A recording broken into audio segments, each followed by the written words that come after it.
Hello guys, BC here with another video, and today I'm going to talk about the XFL. I wanted to make that a weekly thing. I haven't done it. I'm going to start making it weekly next week. I'm going to make a video again probably tomorrow on the XFL games for this week, but I've really been enjoying the league. I've been watching every week. There was like week 2, I think I didn't really watch too much, but I've been watching it every single week, and I love it. The kickoffs are amazing, and I do have a favorite team, but not really, because I really don't care who wins.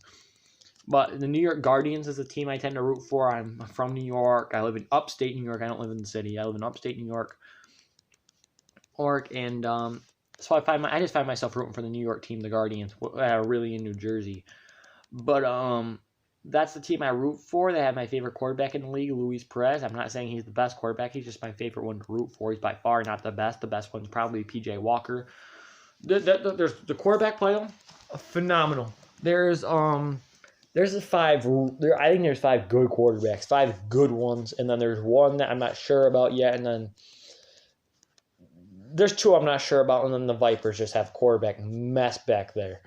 But there's a lot of these guys I think can make to the NFL. P.J. Walker from the Houston Roughnecks is a quarterback that can make it. Cardell Jones from the Defenders could make it. Not if he has another performance like he did last week in Week 3 when he threw 4 picks, I think it was 4 picks against the Wildcats. They got blown out. I thought the Defenders were the best team in the league until last week when they got blown out. You can't be the best team and get blown out. You could be the best team and lose a game, but you can't be the best team and then get blown out by a team that was not looking good. And it's a team that wasn't good because those LA Wildcats that beat the Defenders 39-9 just lost to the Guardians, which are a mess right now. Who I think are the worst team in the league. The Guardians are, and they're 2-2, and they're 2-2, and I think they're the worst team. We're gonna see how the Vipers play today against the Defenders, but it's the Vipers and Guardians are the worst 2, and then you have the other 6. I think.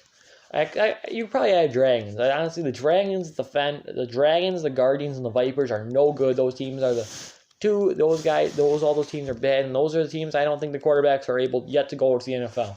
Ones I'm looking at longer is Brandon Silvers, but he's not great. He will not succeed at the NFL. He's okay in the XFL. And Luis Perez, we need more game film on him. He has a shot, but he hasn't played enough for me to see that. The other 5 quarterbacks, I think, have what it takes. They need more work. That's why they're in the XFL. But they couldn't make it. Meaning P.J. Walker. P.J. Walker's the biggest one I think is ready. And the second one I think is the most ready is, I don't want to mess up, Jordan Ta'amu. I think it's Jordan. I always think Jordan or Jace. I get them wrong. I'm almost positive it's Jordan Ta'amu. I think those are the 2 that are most likely able to succeed in the NFL. Because of their mobility factor and their decision making is pretty good. Those are by far, I think, the best 2 quarterbacks in the league, I think. And then you have Josh Johnson, which is probably the next best. And then you have Landry Jones and Cardell. I'm not going to put one above the other. They're both pretty solid. And I think all 5 of those quarterbacks have a shot to make the NFL. There's also some very good receivers in this league. I don't know this guy's first name, but McBride. He got traded to the Wildcats. McBride's really good. They have another one. I think it's Nelson Spruce, who's really good. And then you can't not mention the best receivers and not mention Cam Phillips from Houston. Back-to-back weeks, week 2 and 3, he caught 3 touchdowns. That guy's going off, and he could obviously be an NFL quarterback. He's crazy. Nelson Spruce is also an NFL. Cam Phillips can't be a quarterback. I think I said he's going to be an NFL quarterback. An NFL player, though, he can be an NFL player. Same Nelson Spruce is an NFL player, only getting held back from injury. He actually got injured again in the XFL last week against the Defenders.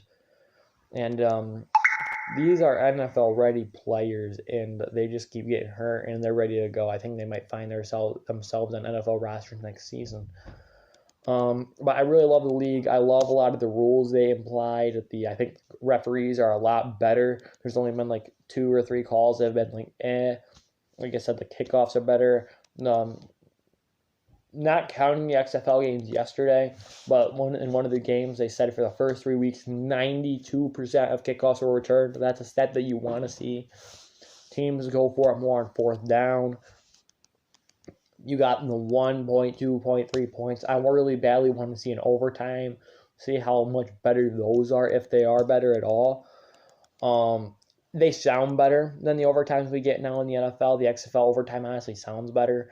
But I want to see for myself if it's actually better. Maybe we can get that if we get maybe we get a Houston Roughneck game, and I would like to say a Battlehawks. I think those are probably the two best teams in the league right now, Battlehawks and Roughnecks.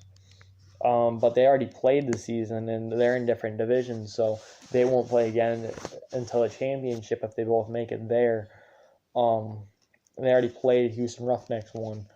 But maybe that team, I would just want to see a couple games going to overtime. I want to see exciting teams. So maybe the Wildcats and the Roughnecks, they play again, or maybe the Roughnecks and the Renegades, maybe they can go into a double overtime. Actually, I think there's going to be a good game today. The Renegades and the who was it? That's the Renegades. The Dragons played yesterday. The Battlehawks, the Wildcats. Do the Renegades play the Roughnecks?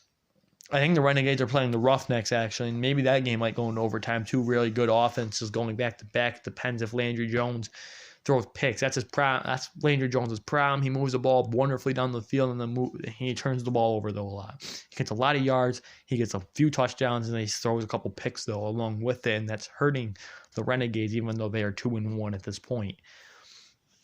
But I love the league, and like I said, I love the on-the-field coverage, the quick coverage for the fans. I think that's really good. This is just great football that I get to watch now in the spring. It's just wonderful. I'm planning on going to an XFL game. We'll see if I get to one this season or not, but I really want to go to a Guardians game badly. I'm thinking about going March 14th to the Guardians Roughnecks. I think the Guardians are going to get destroyed that game. I think the Roughnecks are going to win, but I would like to see P.J. Walker and action with Cam Phillips.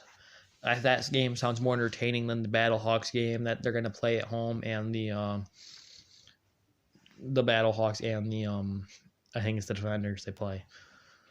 This sounds better than those games, and I'm just looking for some good football here. And that's quickly my thoughts on the XFL. I'm going to be doing power rankings. I've been writing them down on my laptop, actually, my power rankings. I just haven't been posting them to YouTube. So I'll do my power rankings. I think it was going into this week, I think it was 1 Roughnecks, 2 Wildcats, 3 Battlehawks, 4 Defenders, 5 Renegades, 6 Dragons, 7 Vipers. 7 Vipers and 8 Guardians. That was my power rankings for the week before yesterday's games. Obviously, the Wildcats are going to drop, and honestly, the Guardians might move up 1 or 2 spots too, and the Wildcats are going to drop out of 2. You can't lose the worst team in the league and still be 2. And that's another thing, though, actually saying that I think the worst seed be like one of the better teams in the league. It shows how evenly balanced these teams are. Like, any team could beat any team. It's not like college or where you're going to get an Alabama versus a team that you've never heard of, and Alabama's going to win by 60. The XFL is not like that. And actually, I probably that in the NFL too, because the NFL, you could also get the worst team in the league beating one of the best. You have the Miami Dolphins last year, Week 17. No offense to those players on that team, but that might be the worst roster I've ever seen in my life. And they beat the New England Patriots, Tom Brady trying to fight for a playoff spot. Well, they already had the playoff spot, but like you're trying to get that first round bye week. So the Patriots were trying to win that game, and you have the worst roster possibly in NFL history go in there and beat the Patriots in Foxborough. So I pride the NFL in that, and the XFL did the same thing. You can have any team beat any team in any given week.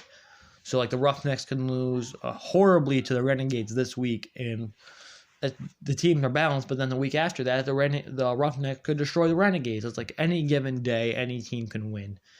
So I pride the XFL on that, and that's very cool. Those are my thoughts on the XFL now, and I'm going to start trying to do weekly content on the XFL, like power rankings and just my thoughts on the game, the reviews of the games. Hope you all enjoyed. Tell me your thoughts on the XFL in the comments below. See you all next time. Peace out, y'all.